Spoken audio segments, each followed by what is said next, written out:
बिस्मिल्लाहिर्रहमानिर्रहीम। अस्सलाम वालेकुम। मां आहियां सबा बलोच। अॼु जे हिकु नए टॉपिक सां अव्हां सां गॾु। अॼु जो असांजो टॉपिक ॾाढो अहम आहे। इन में जेको ॿुधायो वियो आहे त सिंधी अदब में पहिरें दफ़े कंहिं छा कयो आहे। अॼु असां इन खे तफ़सील सां पढ़ंदासीं त पहिरियों दफ़ा शाइरी कहिड़ी थी, नसर में पहिरियों किताब कहिड़ो हुयो, मज़मूननि जो किताब कहिड़ो हुयो, सूमरनि जे दौर जो पहिरियों शाइर केरु हुयो, उन खां पोइ पहिरियों नावल तबज़ात कहिड़ो लिखियो वियो।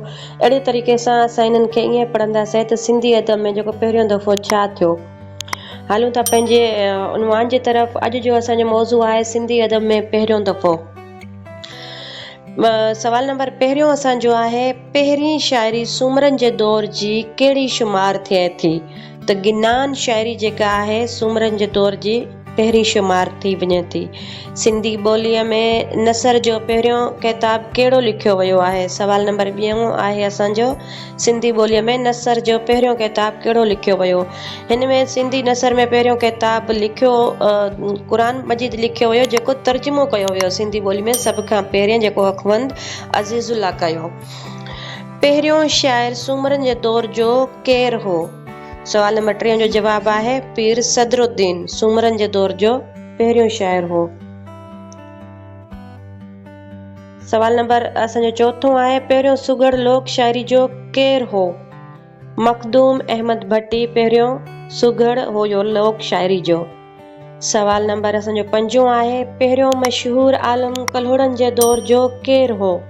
मखदूम अबुल हसन ठठवी जेको आहे कल्होड़नि जे दौर जो मशहूर पहिरियों आलम मञियो वञे थो। सिंधी अदब में पहिरियों मज़मूननि जो किताब कहिड़ो आहे। पको पा मज़मूननि जो पहिरियों किताब आहे सिंधी अदब में। सिंधी अदब में पहिरीं औरत कहाणीकार केरु आहे।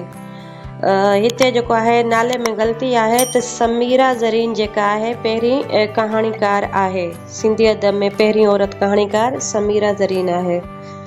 सिंधी ॿोलीअ जी तारीख़ पहिरीं कंहिं लिखी। भेरूमल मेहरचंद जेको आहे सिंधी ॿोली जी तारीख़ लिखी। पहिरीं नसर जी तारीख़ कंहिं लिखी। ग़ुलाम अली अलाना जेको आहे पहिरीं नसर जी तारीख़ लिखी। पहिरीं जेल डायरी सिंधी अदब में कंहिं लिखी। जेठमल पुरसोराम जेका आहे हुन पहिरीं जेल डायरी लिखी। सिंधी ज़बान में पहिरियों शाइरी जो रिसालो कंहिं जो मिले थो।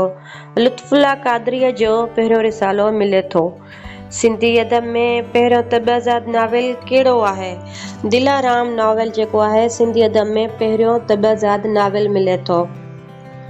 हिन में आहे सिंधीअ में पहिरियों वाई जो मौजद केरु आहे। मेमन शाह इनात। तारीख़ जो माख़ज़ चचनामे जो ॿियो नालो छा आहे। फतहनामा सिंध। मरसिया गो शाइर टालपुर दौर जो केरु हो। सैयद साबित अली शाह टालपुर दौर जो मरसिया गो शाइर हो। सिंधी अदब में पहिरीं औरत नावल नगार केरु हुई। गुली सदा रंगाणी जेका आहे सिंधी अदब में पहिरीं औरत नावल निगार आहे। सिंधी अदब में पहिरें शाह जो रिसालो कंहिं शाया करायो। शाह जो रिसालो पहिरें जेको आहे सिंधी अदब में अर्नेस्ट ट्रम्प शाया करायो। सिंधी गज़ल जो पहिरियों साहिब दीवान शाइर केरु मञियो वञे थो। सिंधी अदब में गज़ल जो पहिरियों साहिब दीवान शाइर गुल मोहम्मद हालाई खे मञियो वञे थो। पहिरियों मदह जो शाइर केरु हो। पहिरियों मदह जो शाइर जुमन चारण हो। पहिरियों घड़ोली सन्फ़ जो मौजिद केरु हो। घड़ोली सन्फ़ जो मौजिद सचल सर मस्त हो।